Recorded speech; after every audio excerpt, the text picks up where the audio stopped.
I've been thinking about what to do. I mean, I haven't really made a movie for almost a week, and I've been busy with all sorts of stuff, but I really wanted to make a simple movie again, and I'm not sure about what. I mean, feminism? No, I've done that for a while, and I mean, I'll probably be doing some soon, but I didn't feel like it. I mean, there's only so much poo you can shovel before you start smelling like manure. So I didn't want to do that. I haven't really done much about Black Lives Matter, so maybe I should do something like that. Or something about other social justice influences. I had to think long for that word. But no, I wanted to do something simple. History. Well, history is cool. History is interesting. And my good old friend, communist Paris Marx, had a funny thing to say. According to him, the Soviet Union, or the Union of Soviet States, never were socialistic. Ah, okay, that's interesting. That's something to sink my teeth in. So, let's see where this goes. Comrades, in modern Western culture, we often call the Soviet Union socialist or communist without looking at the reality of the situation. Yes, Tovarish. I'm pretty sure that this is how the Western world sees it. And I'm pretty sure that you're going to tell us that this is wrong. And I'm even sure that you're going to give us a very good reason, in your opinion, why this is wrong. Let's start with that. That would be fun. The fact is, the Soviet Union never made the transition to socialism and instead had a state capitalist economy. I had not thought you would start with an assumption. So you're not going to tell us why they're wrong, but you assume that they've never went into communism at all and that they therefore never been a socialistic state. Well, Lenin definitely was a Marxist. He was definitely a socialist. And communism is the end state of socialism, or at least that's the preferred philosophy behind it. And Lenin definitely was a socialist. And the Soviet state was definitely a socialistic Soviet state. But I will give rise to the assumption that under Stalin it became somewhat of a forced communistic state. Funny enough, though, this is the problem that every communistic state and every socialistic state will eventually have, because power corrupts, and absolute power corrupts absolutely. This is, for example, the little thing that Animal Farm was all about. So, were they ever a socialistic state? Well, I'm going to say yes, they were. I'm going to say Lenin was a socialist and his state was socialistic. That Stalin then fucked it up, fair enough. But that doesn't mean it never was a socialistic state. But that you're going to tell me, yeah, see, it was state capitalism, that's just another way of saying socialism. Now, I know you don't like to think of it like that, but the people are in control of property. The people is too large a group, so that large group is using a smaller group to control property. And therefore, the state, which theoretically speaking, socialistically speaking, is made up of the people, is therefore in control of, you guessed it, property. This is what communism is. This is the end goal of socialism. Seems to me that you're now confusing two things. State capitalism does not say communism can't have existed. State capitalism is just another way of saying socialism worked.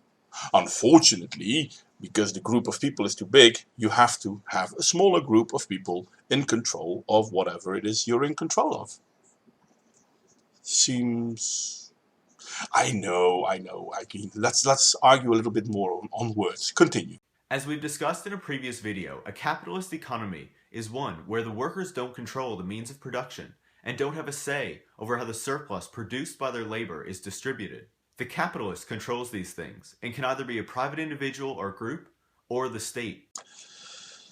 Yeah, No, there is no way for a state to be in control of all production and then sharing that production to all the people.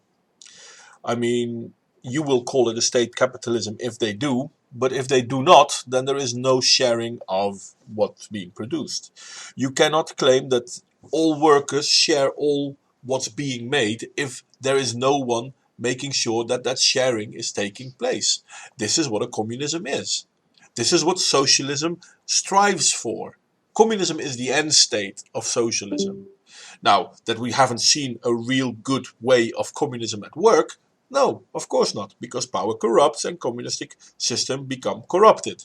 There is nothing we can do about that. This is humans, this is not the system. Communism in itself can be a very good system, but as soon as you start working with people, communism starts to fail because people fail.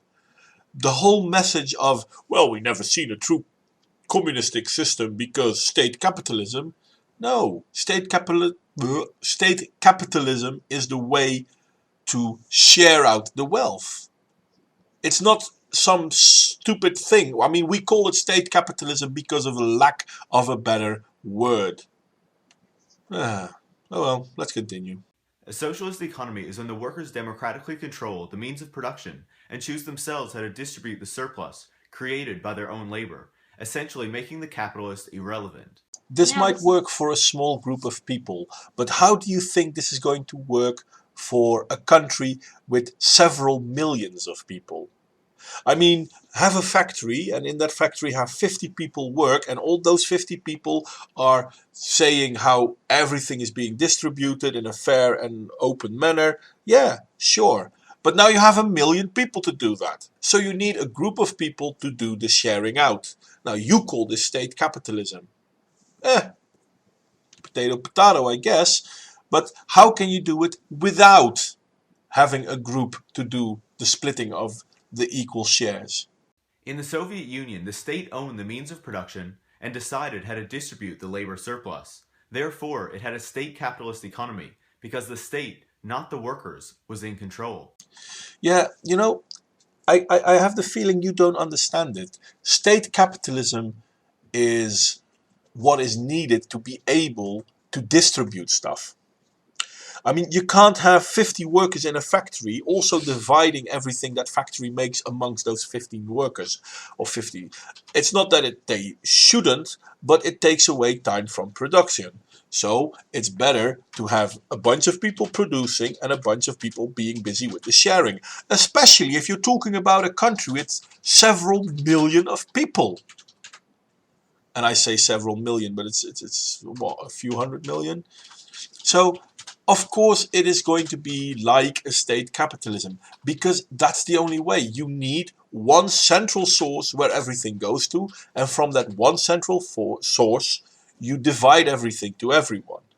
But this is also the problem with communism because people are corruptible and absolute power corrupts absolutely. And if you have one group of people who have to share out everything from everyone, then of course the sharing might not go well. This is not saying that the Soviet Union wasn't communistic. This is saying that the Soviet Union, even though communistic, was also corrupt.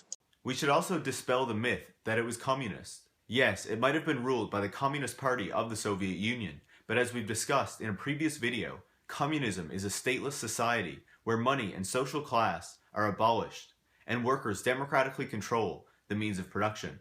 There's no way anyone can argue that existed in the Soviet Union. Yeah, we can argue whatever you want, mate. We can say that they weren't a real communistic era, and it's easy for you to say now that they weren't real communists because you're a communist now. But communists in the period of the Soviet Union really believed that Soviet Union was a communist society. And it's not just communists in the Soviet Union who believe that. Communists outside of the Soviet Union believe that too. Even in Europe, even in America. And now you're going to tell us, well, in retrospect, they weren't the true Scotsmen. Do you recognize your own fallacy in this? I mean, that we now, in retrospect, say, well, it wasn't a true communism because they were corrupt. is basically recognizing that it didn't go well and therefore it must have been wrong. It must have not been real.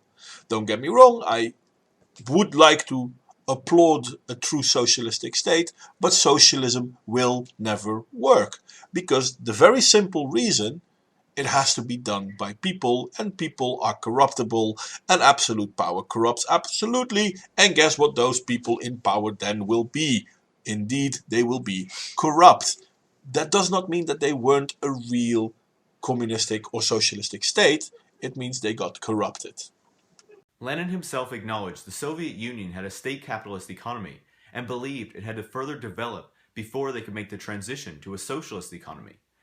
Yeah, it's too bad that Lenin himself did not know how to achieve that, because he didn't have a roadmap to it. However, after Lenin died, Stalin proclaimed that socialism had been achieved. Yep, Stalin more or less ended the revolution right then, right there. That's why most people will recognize that there is a difference between communism before Stalin and since Stalin. But hell, there are even people who will call what happened to the Soviet Union Stalinism instead of communism. But the point remains the same. There was no way to go from a state capitalistic system to a complete socialistic system. Even though the state was in control of the economy. Yeah, that's what I'm trying to tell you, mate. There's always someone who needs to be in control. There's always some group or some person that needs to be able to say, okay, this is going there, that's going there. That's the whole thing of a planned economy. That's what communism is all about. You cannot say, okay, you know what, let's start producing and we'll share it out when we're done. And we're all going to be doing the sharing. Again, you're talking about multiple million people. You can't do that. There will always be someone trying to help work it out. And this can be done in a positive way, but it's more often not in a positive way because, as I said earlier, absolute power corrupts absolutely. Stalin was corrupted. Let's continue. In Socialism, Utopian and Scientific, Frederick Engels wrote, "The transformation into state ownership does not do away with the capitalistic nature of the productive forces. State ownership of the productive forces is not the solution of the conflict, but concealed within it are the technical conditions that form the elements of that solution. The Soviet Union never allowed workers to take control of the means of production, and therefore never made the transition to a socialist economy." Well, there you go again. This is where you make a statement that makes no sense. I mean, Lenin wanted to go from a state capital system into a communistic system, and he tried, but there was no roadmap. Lenin didn't know how to, other than, okay, we have a group of people who will start dividing everything, etc., etc. Even then, it wasn't really as non-corrupt as we would like it to be, but okay. Marx only said this is what we want, but there is no way he explained how to get there. Stalin simply said, aha, we're there now, done. But none of these three people knew what the difference would have been if they would not have had a state-controlled capitalism. And it's not even state-controlled capitalism, it's just state-controlled production. But it was also state-controlled sharing out of things. There is no way not to have a state-controlled something, because otherwise it will be people-controlled something, and then it will only be the people that have absolute power over something that are able to share it out. And again, absolute power corrupts, therefore we know it will not have worked. I have the feeling that I'm repeating myself. But if I am wrong, then please tell us, Paris Marx, what would have been the best way to achieve the socialistic state of communism? Because I say they achieved it, but it failed because of corruption. You say they didn't achieve it. Then how would they have achieved it? Tell us. Comrades, I hope this has made you think about the nature of the Soviet Union and has made you reconsider whether socialism is really dead, as capitalists would have you believe. If you'd like to learn more about socialism, press the information button in the top right corner or check the description for links. Thanks for watching. Yeah, I'm sorry, but you are being disingenuous. Capitalism isn't trying to make you believe socialism is dead. There is nowhere in the world capitalists are having shows saying, haha, socialism died, we buried it. I mean, there are socialistic states still. Venezuela, Cuba, just to name a few. There are communistic states still, but they don't call themselves communist, or we don't call them communist because of their corruption. And that's the problem, though. We have seen communism, we have seen socialistic states, and they all failed because of corruption. So by saying, well, they weren't true communistic states, you're basically trying a no true Scotsman's fallacy. They were, but they were not because I disagree with them. The thing about communism is the roadmap that they need to get there. You want them to go from state capitalism to complete communism. But someone will always be in charge of distributing. Everything needs to be distributed. And if you have someone in charge, you will always have a form of capitalism within the system. Because that's how you like to call it. It's not capitalism, but you call it that. You are, by far, the most disingenuous piece of shit I've seen. I'm sorry, this is not nice of me to say, but you are.